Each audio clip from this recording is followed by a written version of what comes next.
America 2வது வீரரை மீட்டபோது இரு ராணுவ விமானங்கள், ஹெலிகாப்டர்கள் ஈரான் சுட்டு வீழ்த்தியதாக தகவல் வெளியாகியிருக்கிறது. இது தொடர்பாக மிகவும் விரிவாகவும் தெளிவாகவும் இந்த காணொளியில் பார்க்க போகிறோம்.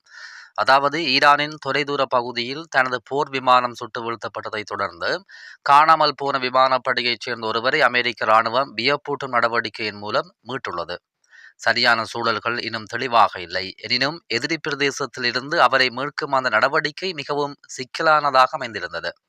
இந்த திட்டத்தில் CIA-உடன் இணைந்து சிறப்பு படைகளும் அமெரிக்க போர் விமானங்களும் ஹெலிகாப்டர்களும் ஈடுபட்டிருந்ததாக அமெரிக்க ஊடகங்கள் செய்தி வெளியிட்டிருக்கின்றன.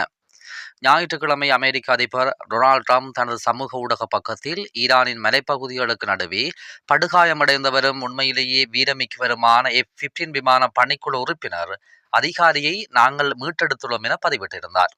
ஆயுதங்களை கையாளும் அதிகாரி மற்றும் விமானியுடன் சென்ற F-15 ரக போர் விமானம் தெற்கு ஈரானின் வான்பரப்பில் சுட்டு வீழ்த்தப்பட்டதாக தகவல்கள் வந்த நிலையில் வெள்ளிக்கிழமை அந்த விமானிக்கு சோதனையான காலகட்டம் தொடங்கியிருந்தது. கடந்த 20 ஆண்டுகளில் எதிரி தாக்குதலால் அமெரிக்க போர் விமானம் ஒன்று சுட்டு வீழ்த்தப்பட்ட முதல் சம்பவமும் இதுவாக பதிவாகியிருந்தது. F-15 விமானத்தில் இருந்த அமெரிக்க விமானப்படையைச் சேர்ந்த இருவராலும் விமானத்திலிருந்து வெற்றிகரமாக வெளியேற முடிந்தது. விமானி அதே நாளில் மீட்கப்பட்டார். 2வது வீரர் காணாமல் போயிருந்தார். அமெரிக்கா அவரை கண்டுபிடிப்பதற்காக துரிதமாக செயல்பட தொடங்கியிருந்தது. ஈரான் அவரை உயிருடன் பிடிக்க விரும்புவதை தெளிவுபடுத்தியதுடன் 50,000 பவுண்டுகள், அதாவது $66,100 சன்மானத்தையும் அறிவித்திருந்தது. பிபிசியால் சரிபார்க்கப்படாத சமூக ஊடகங்களில் பகிரப்பட்ட காணொளிகள் ஆயுதம் ஏந்திய பொதுமக்கள் அவரை தேடுவதை காட்டுவது போல் தோன்றியிருந்தன. அந்த அதிகாரி தரையில் விழுந்த பிறகு தன்னை தற்காத்துக் கொள்ள அவரிடம் ஒரு கைத்துப்பாக்கி மட்டுமே இருந்தது என்று அமெரிக்க அதிகாரிகள் தெரிவித்திருக்கிறார்கள். அவர் இதுபோன்ற ஒரு சூழ்நிலைக்காக பயிற்சி பெற்றிருப்பார். அதில் தனது எச்சரிக்கை சிக்னலை இயக்குவது, உயரமான இடத்திற்கு செல்வது, தன்னை மறைத்துக் கொள்வது மற்றும் தகவல் தொடர்பை ஏற்படுத்துவது ஆகியவை அடங்கியிருக்கும். அமெரிக்க ஊடக செய்திகளின்படி அவர் ஒரு மலை இடுக்கில் தன்னை மறைத்துக் கொண்டதுடன் ஈரான் தனது சிக்னலை பின்தொடரக்கூடும் என்று அஞ்சி தனது கருவியின் பயன்பாட்டையும் கட்டுப்படுத்தி வைத்திருந்தார். அதன் பிறகு அவர் தன்னை மீட்பவர்கள் வருவதற்காக காத்திருந்ததாக கூறப்படுகிறது. அமெரிக்க ஊடகங்களிடம் பேசிய ட்ரம்ப் நிர்வாகத்தின் மூத்த அதிகாரி ஒருவரின் கூற்றுப்படி மீட்பு நடவடிக்கையில் CIA முக்கிய பங்கு வகித்திருக்கிறது. அதாவது அந்த விமானியின் துல்லியமான இருப்பிடத்தை ஒரு மலை இடுக்கில் கண்டறிந்து அந்த தகவலை பாதுகாப்பு துறைக்கு தெரியப்படுத்தியது அமெரிக்க உளவு முகமைதான். மீட்பு நடவடிக்கையை திட்டமிட்டு கொண்டிருந்த அமெரிக்க அதிகாரிகளால் அவரது இருப்பிடம் 24 மணி நேரமும் கண்காணிக்கப்பட்டதாக ட்ரம்ப் பேசியிருந்தார். ட்ரம்ப் இது தொடர்பாக மேலும் கருத்துரைக்கையில், அந்த அதிகாரி ஒவ்வொரு மணி நேரமும் மேலும் நெருங்கி வந்து கொண்டிருந்த எங்கள் எதிரிகளால் பின்தொடரப்பட்டார் என்று தெரிவித்திருந்தார். அமெரிக்க படைகள் 2வது விமானியை ஏற்கனவே கண்டுபிடித்து விட்டதாக ஈரானுக்குள் செய்தியை பரப்பி CIA ஒரு ஏமாற்று நடவடிக்கையை முன்னெடுத்ததாக தகவல்கள் தெரிவிக்கின்றன. அவரை மீட்டு வர அமெரிக்க ராணுவம் உலகின் மிகவும் சக்தி வாய்ந்த ஆயுதங்கள் கொண்ட டயன் கணக்கான விமானங்களை அனுப்பியதென்று அதிபர் ட்ரம்ப் தனது ட்ரூத் சோசியல் சமூக ஊடக பக்கத்திலும் குறிப்பிட்டிருந்தார்.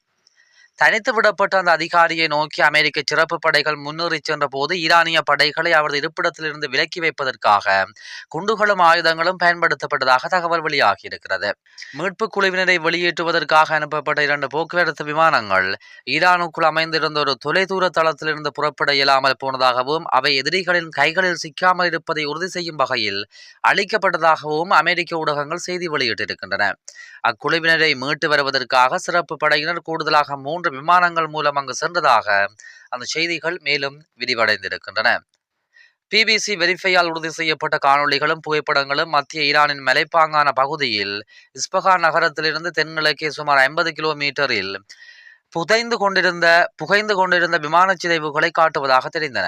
ஈரானிய ராணுவம் இந்த நடவடிக்கையின் போது 2 அமெரிக்க C-130 ராணுவ போக்குவரத்து விமானங்கள் மற்றும் 2 ஃபேக்காக் ஹெலிகாப்டர்கள் அளிக்கப்பட்டதாக தெரிவித்தது.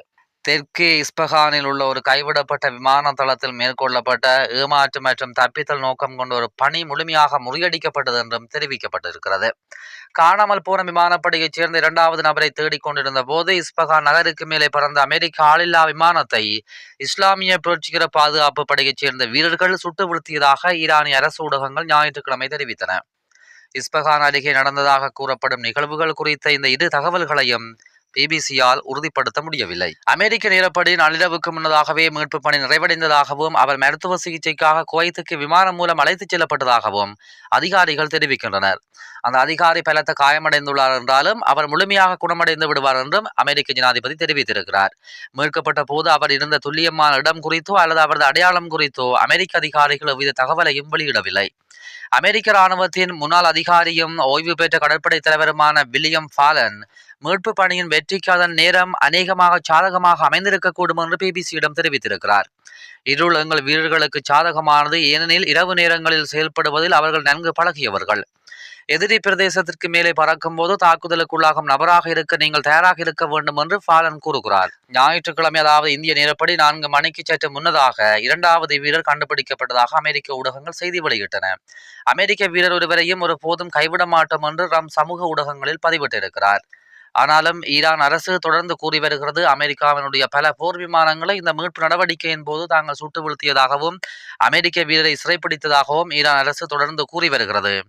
ஆனால் சினிமா பாணியில் தன்னுடைய 2 விமானிகளையும் மீட்டிருப்பதாக அமெரிக்கா தெரிவிக்கின்றது.